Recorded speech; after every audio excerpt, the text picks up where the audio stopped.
जिउतिया 14 सितंबर को संतान की कुशलता के लिए महिलाएं रखेंगी व्रत।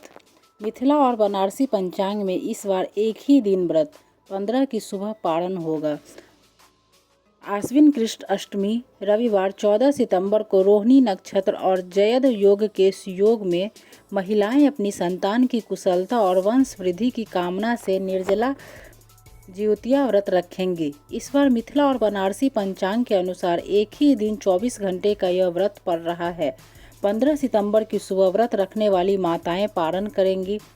ज्योतिषाचार्यों के अनुसार सनातन धर्मावलंबियों ने इस व्रत का खास महत्व बताया है। भविष्य पुराण, स्मृति ग्रंथ, निर्णय सिंधु और विष्णु धर्मोत्तर में प्रदोष व्यापिनी अष्टमी में जीमूत वाहन की पूजा का वर्णन है। ज्योतिषाचार्य ने बताया कि अष्टमी तिथि 14 सितंबर की सुबह 8:41 से 15 सितंबर की सुबह 6:36 तक रहेगी। इसलिए 15 सितंबर को अष्टमी तिथि की समाप्ति के बाद व्रती महिलाएं पारण करेंगी। नहाए खाए के मौके पर गंगा घाटों पर उमड़ेगी भीड़।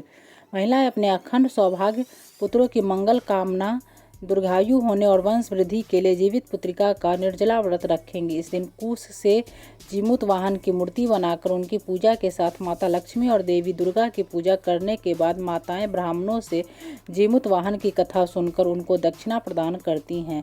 पूजा से एक दिन पहले 13 सितंबर को नहाए खाए के मौके पर गंगा समेत अन्य पवित्र नदियों में स्नान करने के बाद व्रत करने वाली महिलाएं मरुआ रोटी, नोनी का साग, कंदा, झिंगनी, कर्मी का साग आदि का सेवन करेंगी।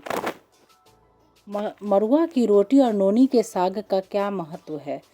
जिउतिया व्रत करने वाली महिलाएं आश्विन कृष्ण सप्तमी में 13 सितंबर शनिवार की रात 4 बजे यानी सूर्योदय से पहले सरगही उठगन करेंगी। व्रत करने वाली महिलाएं इस समय चाय, शरबत, ठेकुआ, पिरुकिया, दही, चूरा आदि ग्रहण कर व्रत का संकल्प लेंगी।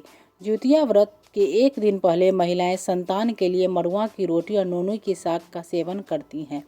मरुआ और नोनी साग ऊसर भूमि में भी उपजती है। इसी प्रकार उनकी संतान की सभी परिस्थितियों में रक्षा होगी। जिस प्रकार नोनी की साग दिनों दिन विकास करती है, उसी प्रकार उनके वंश में वृद्धि होती है। इसलिए जिउतिया के नहाए खाए के दिन इसके सेवन की परंपरा है। जीमूत वाहन की कथा सबसे पहले भगवान शिव ने माता पार्वती को सुनाई थी।